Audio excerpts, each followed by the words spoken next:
Cricket का बेईमान umpire जिसकी वजह से लाना पड़ा डीआरएस नियम, जानेंगे आज की इस वीडियो में। उससे पहले नमस्कार, शुक्रिया क्रिकेट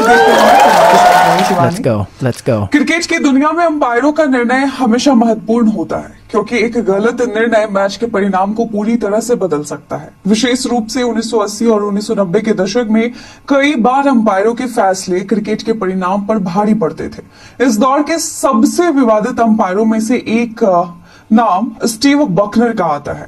हालांकि उन्होंने अंतर्राष्ट्रीय क्रिकेट में महत्वपूर्ण भूमिका निभाई, लेकिन उनके फैसलों ने कई बार क्रिकेट प्रेमियों को हैरान कर दिया और विवादों को जन्म दिया। तो इस वीडियो में हम स्टीव बकनर के अंपायरिंग करियर की पूरी कहानी और उनकी कार्यशैली पर नजर डालेंगे, जो उन्हें विवादों के केंद्र में लाती है, और उनके कुछ फैसलों की चर्चा भी करेंगे जिस पर विवाद खड़ा हुआ था, जिसमें सचिन तेंदुलकर पर दिया गया फैसला खूब विवादों में रहा। स्टीव बकनर का नाम सुनते ही भारतीय क्रिकेट प्रशंसकों के मन में बेईमानी की एक जीती जागती तस्वीर उभर कर सामने आती है। लेकिन उनकी अंपायरिंग से सिर्फ भारत ही नहीं बल्कि समूचे विश्व क्रिकेट को भारी कीमत चुकानी पड़ी। शायद यही कारण है कि इंटरनेशनल क्रिकेट काउंसिल यानी आईसीसी को 24 नवंबर 2009 को डिसीजन रिव्यू सिस्टम यानी डीआरएस लागू करना पड़ा।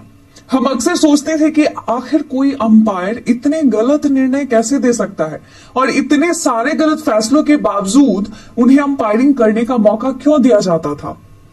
आज के इस वीडियो में हम स्टीव बकनर के जीवन से जुड़ी कुछ अनकही और रोचक बातें जानने की कोशिश करेंगे। तो चलिए शुरुआत करते हैं। स्टीव बकनर का जन्म 31 मई 1946 को जमैका के मोंटेगो बे में हुआ था। बचपन में बकनर फुटबॉल के प्रति बेहद उत्साही थे और उन्होंने इस खेल में अपना करियर बनाने का सोचा था।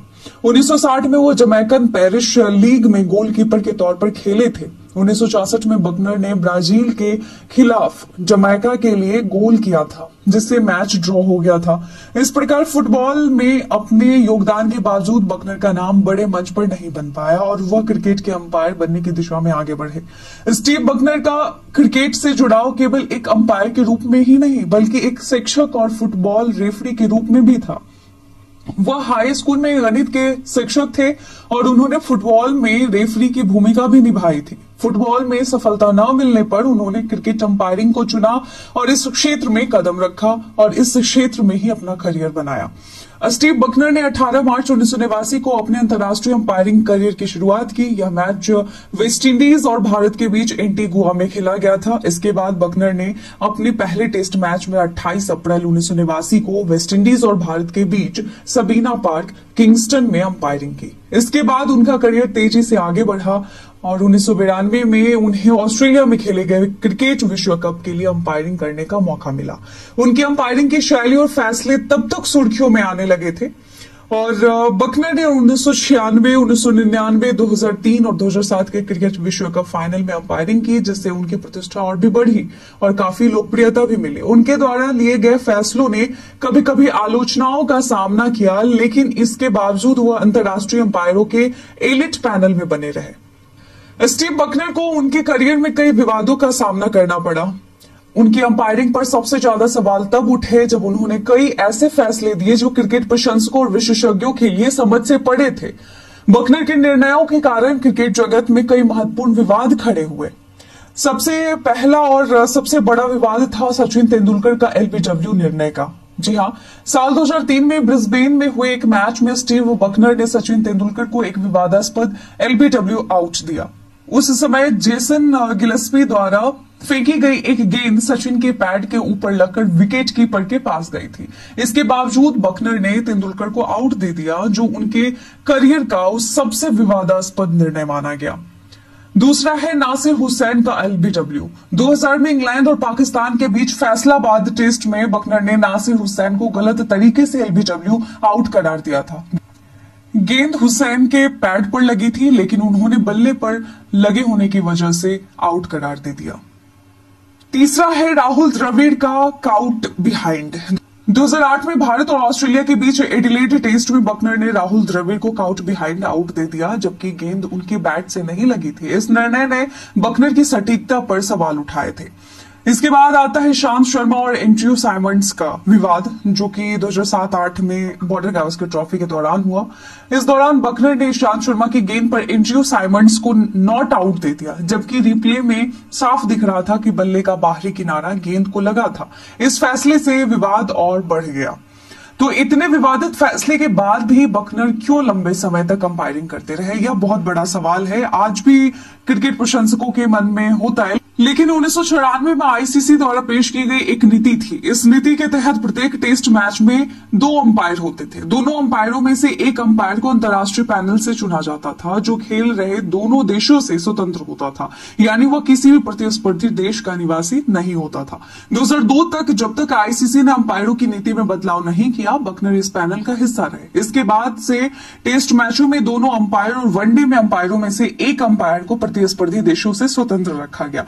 इसके साथ ही आईसीसी अंपायरों को एलिट पैनल से चुनने लगी, जिसे दुनिया का सर्वश्रेष्ठ अंपायर माना जाता था। बकनर अपने करियर के अंत तक इस एलिट पैनल का हिस्सा बने रहे। तो स्टीव बकनर का अंपायरिंग करियर 20 साल लंबा था, लेकिन उनके विवादास्पद फैसलों ने उनकी छवि को नुकसान पहुंचाया। 2008 में उन्हें पर्थ में भारत और ऑस्ट्रेलिया के तीसरे टेस्ट से हटाया गया और उनकी जगह बिली बोडेन को अंपायरिंग के लिए नियुक्त किया गया। 2009 में बकनर ने अंपायरिंग से संन्यास लेने का निर्णय लिया और 23 फरवरी 2009 को उन्होंने इसे सार्वजनिक किया। उनका अंतिम टेस्ट मैच 19 से 23 मार्च 2009 के बीच साउथ अफ्रीका और ऑस्ट्रेलिया के बीच खेला गया था और उनका आखिरी वनडे 29 मार्च 2009 को बारबाडोस में हुआ। स्टीव बकनर ने अपने करियर में 128 टेस्ट मैच और 181 वनडे मैचों में अंपायरिंग की थी। उन्होंने 5 विश्व कप टूर्नामेंटों में अंपायरिंग की और 5 फाइनल सहित कुल 44 मैचों में अंपायरिंग की भूमिका निभाई। वो पहले अंपायर थे जिन्होंने 100 अंतर्राष्ट्रीय टेस्ट मैचों में अंपायरिंग की। इसके साथ ही उन्हें आईसीसी की ओर से 100 वनडे मैचों के लिए ब्रॉन्ज बेल्स अवार्ड और 100 टेस्ट मैचों के लिए गोल्डन बेल्स अवार्ड भी मिला था। बकनर का कहना था कि उन्होंने कभी भी अपने फैसले में जल्दबाजी नहीं की। अपनी 6 फुट 3 इंच की ऊंचाई के कारण उन्हें खेल को एक अलग दृष्टिकोण से देखने में मदद मिलती थी। हालांकि उनके नाम कुछ विवादास्पद फैसले रहे, जो कि हमने ऊपर आपको वीडियो में बताए, लेकिन उनके खिलाफ कोई भी नाराजगी जाहिर नहीं करता था और कभी भी उनके फैसलों पर सवाल नहीं उठाए गए। लेकिन आज भी उन्हें याद किया जाता है और उनके नाम के साथ जुड़ी कई कहानियां सुनने को मिलती है। अंतर्राष्ट्रीय क्रिकेट से रिटायर होने के बाद बकनर मोंटेगो बे जमैका में फुटबॉल कोच बने। बाद में वह न्यूयॉर्क आ गए, जहां शुरुआत में वो फुटबॉल कोच ही बनना चाहते थे, लेकिन अब अच्छी ड्यूटी नहीं मिली तो उन्होंने फिर से क्रिकेट अंपायरिंग शुरू कर दी। फुटबॉल की भागदौड़ अब उनके लिए कठिन हो गई थी, इसलिए क्रिकेट के मैदान पर लौटना उनके लिए एक स्वाभाविक कदम था। वो इस बात से थोड़े नाखुश हैं कि उन्हें कभी अंपायर ट्रेनर के रूप में किसी क्रिकेट देश, खासकर वेस्ट इंडीज से बुलावा नहीं आया, लेकिन फिर भी वो खुश हैं और जहां भी मौका मिलता है अंपायरिंग करने के लिए तैयार रहते हैं। तो स्टीव बकनर का अंपायरिंग करियर विवादों और आलोचनाओं से भरा हुआ था। उनके द्वारा किए गए कई फैसले क्रिकेट जगत के इतिहास में याद किए जाएंगे। हालांकि उनके करियर में आलोचनाओं का सामना करना पड़ा, लेकिन उन्होंने 20 सालों तक अंतर्राष्ट्रीय क्रिकेट में अपनी भूमिका निभाई और कई महत्वपूर्ण मैचों में अंपायरिंग की, चाहे जो भी वजह हो। उनके फैसलों ने खेल के नियमों और उनके सुधार की दिशा में काम किया, जिससे अंततः डिसीजन रिव्यू सिस्टम कह सकते हैं कि बकनर की वजह से ही यह डीआरएस नियम का गठन हुआ।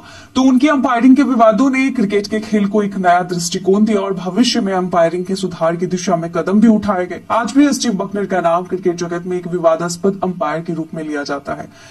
तो क्या आपने बकनर की अंपायरिंग देखी है लाइव मैच में? अपना जवाब में कमेंट सेक्शन में लिखकर जरूर बताइएगा। क्रिकेट के तमाम खबर के साथ अपडेट रहने के लिए देखते